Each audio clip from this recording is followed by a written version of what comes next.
You're listening to the Great Canadian Aftermarket Podcast, brought to you by the publishers of Indie Garage and Jobber Nation.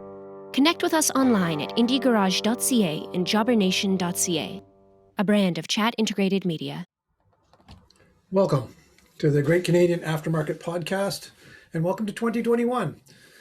Most of us had thought that we would be putting 2020 behind us and that we were looking brightly towards a promising new year ahead. And without getting into the details, it didn't seem to last too long, did it? Anyhow, in this space, in the coming weeks and months, there'll be interviews with industry professionals giving shops and auto parts businesses across Canada advice that we're hopeful they can use to make their businesses better, understand the dynamics, and to showcase some of the best aspects of Canada's aftermarket. With that in mind, I didn't want to just leave you with a welcome. So here's a couple of things to think about for 2021 and beyond. Now, for 2020, we certainly saw a drastic reduction in miles traveled by the bulk of Canada's consumer-driven population. Now, this meant that a lot of vehicles were sitting idle for extended periods of time, and certainly at the service level, there's ample evidence to show that this had changed some patterns about service. A lot more boosts required. CAA has certainly been running hard, the service providers there to give people boosts on relatively newer vehicles. Simply because they're not being driven very much, and when they are, they're being driven quite sporadically, a kilometer here or there to pick up groceries and other essential travel, not even to work and home, because home is work for many people in the country. Now, on the flip side, there's been a huge uptick in delivery drivers and delivery services for everything from office supplies and daily goods to meals, all of those categories, and the casual or often casual fleet delivery services that take up that space have really been pressed to the maximum. So we have a bit of a dichotomy. We have our traditional aftermarket market of daily drivers doing much less and creating service opportunities that may be a little different. The services that tend to come up for vehicles that have been neglected, everything from chewed wires to rusted brakes to dead batteries. And it's a good opportunity for service providers to reach out to their consumer and customer base to ensure that they understand that just because a car isn't being driven doesn't mean it does not need service. From the other standpoint, it's a sort of a different fleet, not necessarily professional fleets, self-drivers, cars owned by the driver, picking up meals, running back and forth, but putting on much more mileage than they're used to. They need to be aware that they're putting a lot of extra mileage on their vehicles and going to require additional services they may not have anticipated.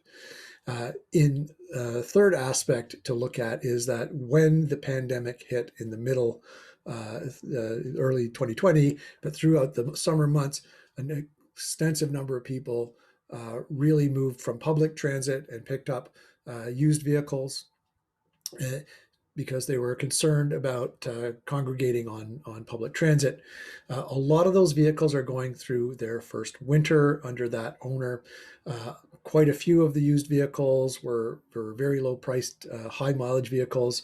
So there's going to be a lot of concern there, as well as budget considerations for those customers. I'm sure that everybody is aware of what that means. But all in all, the overall drivers towards quality products that are going to be corrosion resistant where it is necessary, where it's suitable, and certainly to keep reaching out to customers to ensure they understand that it's not always mileage base that is going to drive the need for service on their vehicle. Now, as we are seeing also a continuation in and out of times of economic shutdown, the need for non-contact dealing with customers is probably going to be with us for the duration. Now, for the short term, a number of businesses sort of had jury-rigged situations where they could make it work for a while. But for a lot of others, they realized early on they needed to have the technology in place to provide proper, as seamless as possible customer relationships, customer communication, and transactional component of their business as well, without having to actually bring customers into their place of business. For anybody out there who is still not having a seamless integrated system in place, you really need to look at it. We are not going to be leaving this stage anytime soon. And even when we do, the great preponderance of customers will be expecting to be able to do the transactional piece of their business as in a non-contact basis. So take a look at that. It's a worthwhile investment in your future. In addition, of course, learning to reach out to consumers and maintain the next best thing to face-to-face contact, whether it's through emails or digital vehicle inspections and other ways of communicating your value to customers is going to really be an ongoing reality for all businesses, not the least of which is the automotive aftermarket. On the longer term, for anybody who is still on the fence, wondering about whether EVs, electric vehicles, are going to be our future, take note. The manufacturers have really doubled down on it.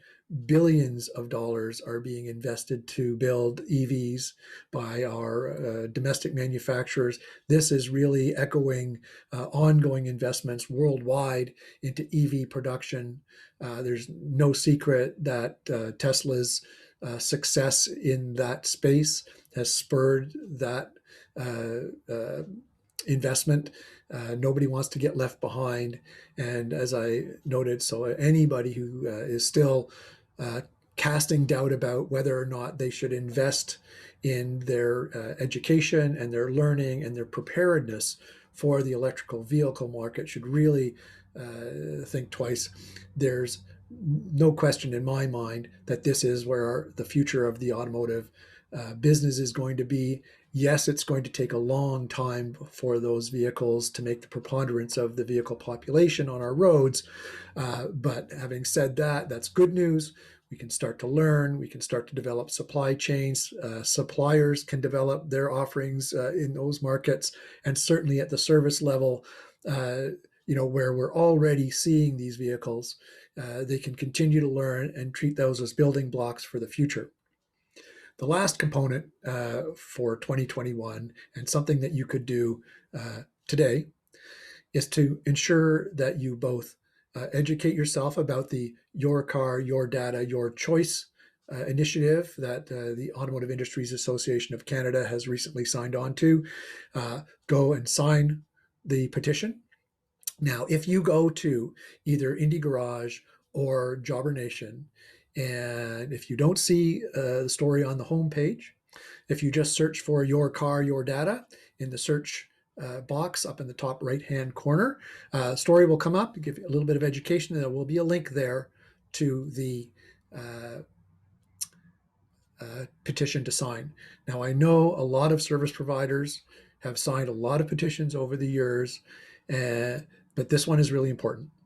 There's a really significant structural change going on. It is tied in somewhat to the electrical vehicle development, which is also connected to the connected vehicle developments, coming 5G, where you're no longer going to have the ability to plug into a port and pull that diagnostic information.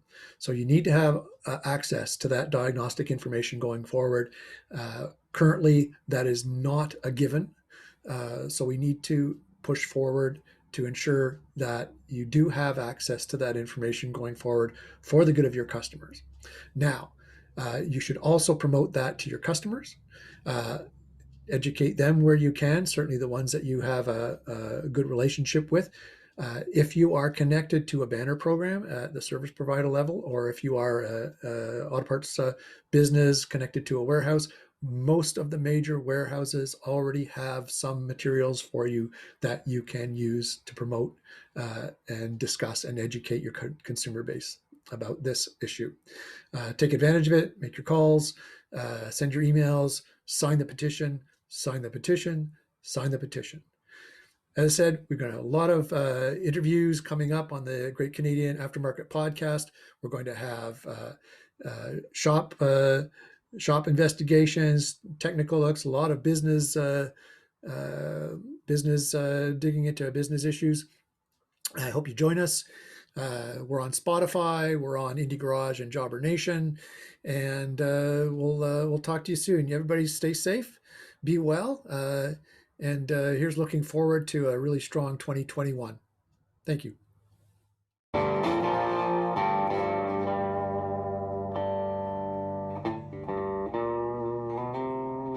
You're listening to the Great Canadian Aftermarket Podcast, brought to you by the publishers of Indie Garage and Jobber Nation. Connect with us online at indiegarage.ca and jobbernation.ca, a brand of Chat Integrated Media.